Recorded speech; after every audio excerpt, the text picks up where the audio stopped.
चाँद देखने के मसाइल चल रहे हैं।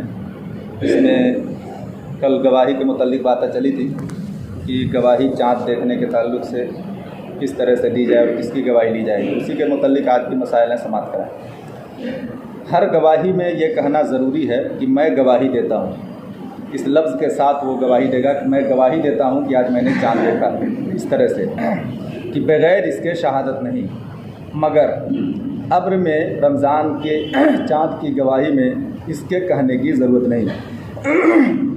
अगर रमज़ान का चाँद हो और आसमान पे बादल हो तो ये कहने की ज़रूरत नहीं कि मैं गवाही देता हूँ। वो डायरेक्ट कह सकता है कि मैंने अपनी आँखों से चाँद देखा है।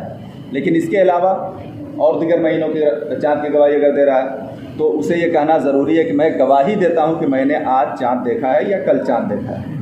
तो दूसरे महीनों की गवाही इस तरह से दी जाएगी कि मैं गवाही देता हूँ बोल के। और रमज़ान के महीने की अगर गवाही दे रहा है तो ये कहने की ज़रूरत नहीं कि मैं गवाही देता हूँ, सिर्फ इतना कह दे कि मैंने अपनी आँखों से चाँद देखा है, हो जाएगा।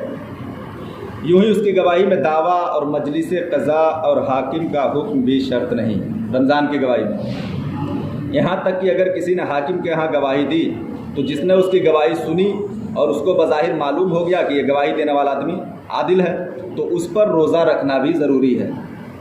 गरचे ऐलान न हुआ, वो गवाही दे रहा और वहाँ चंद लोग हैं इस बात को सुन रहे हैं को गवाही दे रहा है, गरचे काजी ने भी ऐलान नहीं किया, उसका सिर्फ सुन लेना, जितने लोगों ने सुना उनको रोज़ा रखना ज़रूरी हो गया। अगरचे हाकिम का हुक्म उसने ना सुना हो, मसलन हुक्म देने से पहले ही वो बंदा चला गया, तो भी जो लोग सुने हैं उनके ऊपर रोज़ा रखना ज़रूरी होगा। अब कैसे लोग गवाही दे सकते हैं, ये मसला ज़रा अहम है, इसको सुना। अब्र और गुबार में रमज़ान का सबूत, अब्र और गुबार यानी धूल खूब उठ रही हो इसलिए चाँद न दिख रहा हो, या आसमान पे बादल हो इसलिए चाँद न दिख रहा हो, अगर ऐसी नौइयत हो तो रमज़ान का सबूत एक मुसलमान आकिल बालिग यानी अक्लमंद हो, बालिग हो, एक ही मुसलमान गवाही दे सकता है और उसकी गवाही मान ली जाएगी। मस्तूर यानी उसका बातिन गड़बड़ हो और ज़ाहिर ठीक ठाक हो, बातिन में अंदर से बहुत गुनहगार हो लेकिन ज़ाहिर उसका ठीक ठाक हो, यानी मस्तूर मतलब होता है जिसके गुनाहों पे पर्दा पड़ा हो, उसे मस्तूर बोलते हैं। गुनाहगार तो खूब हो लेकिन वो पर्दे में हो उसका गुनाह, तो इस शख्स को मस्तूर कहते हैं। रमज़ान की गवाही ऐसा शख्स भी दे सकता है जिसका बातिन ख़राब हो, ज़ाहिर ठीक हो, या आदिल शख्स से हो जाता है, वो मर्द हो चाहे औरत हो, आज़ाद हो या बांदी हो या ग़ुलाम हो, या उस पर ज़िना की तोहमत लगी हो, हद मारी गई हो लेकिन उस ज़िना की तोहमत के बाद उसने तौबा कर लिया हो, ये सब रमज़ान की गवाही अकेले दे सकते हैं। और रमज़ान के चाँद के सबूत के लिए इनकी तनहा गवाही काफ़ी है और रोज़ा रखने के लिए काफ़ी है। इस पर ज़्यादा वावेला नहीं करना चाहिए, यही मेन मसला है, यही अहम मसला है जो यहाँ बयान हुआ। अच्छा, आदिल होने के माना, आदिल होने में भी लोग इसमें ज़रा सा मसले बयान करते हैं। आदिल होने का क्या माना है?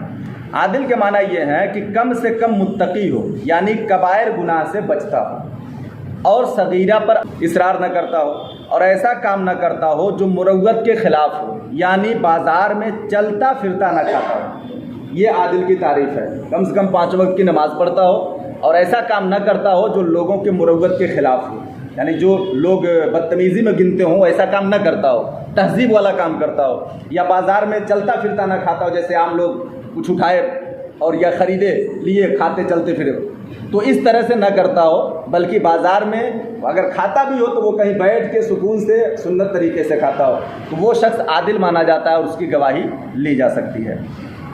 फासिक अगरचे रमज़ान के चाँद की शहादत दे, उसकी गवाही काबिल कबूल नहीं। जो फासिक है अलैलान फासिक है, हाँ, उसके फिस्क में कोई शुबा नहीं है, दाढ़ी नहीं रखता या झूठ खूब बोलता है या रोज़े छोड़ देता है वगैरह वगैरह जो फिस्क की अलामतें हैं, उसका अगर फासिक हो तो उसकी गवाही कबूल नहीं की जाएगी। ये कि उसके ज़िम्मा गवाही देना लाजिम है या नहीं, अगर ये उम्मीद है कि उसकी गवाही काबिल कबूल कर लेगा तो उसे लाजिम है कि गवाही दे। अब गवाही उसकी कबूल होगी कि नहीं होगी बात की बात हो गई, लेकिन ये है कि अगर उसको यकीन हो कि उसकी गवाही कबूल कर ली जाएगी तो उसे गवाही देना पड़ेगी, बगरचे उसकी गवाही कबूल ना की जाए। जिस शख्स आदिल ने रमज़ान का चाँद देखा उस पर वाजिब है कि उसी रात में शहादत अदा करे। रमज़ान का चाँद देखा तो उस पर वाजिब है कि वो शहादत भी लोगों के सामने बयान करे, पेश करे या काजी के पास जाए। यहाँ तक कि अगर लौंडी या पर्दा नशीन औरत ने चाँद देखा तो उस पर गवाही देने के लिए उसी रात में जाना वाजिब है।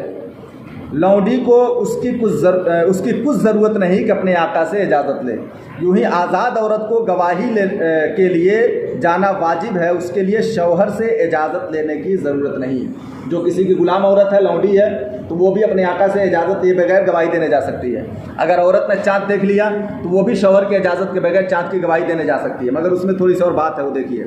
मगर ये हुक्म उस वक्त है कि जब उसकी गवाही पर सबूत मौकूफ़ हो कि बे उसके गवाही के काम नहीं चलेगा, वरना क्या ज़रूरत है। यानी ये हुक्म लगाना, जो काजी साहब हुक्म लगाने वाले हैं, ऐलान करने वाले हैं, तो ऐलान उस औरत की गवाही पर रुका हुआ हो, तब उस औरत को जा कर के गवाही देना वाजिब है। अगर उसका शौहर से इजाज़त नहीं लेती है, जब भी जाएगी तो वो गुनहगार नहीं होगी। लेकिन अगर उसके जाने की ज़रूरत ही नहीं, आप सब ने देखा है, कोई गवाही दे देगा, तो फिर उस औरत को अब जाने की ज़रूरत नहीं। यानी उस औरत के जाए बगैर अब काम नहीं चलेगा, हुक्म मौकूफ़ हो जाएगा, तमाम लोगों के रोज़े ख़राब हो जाएंगे, या ईद की नमाज में गड़बड़ी आ जाएगी।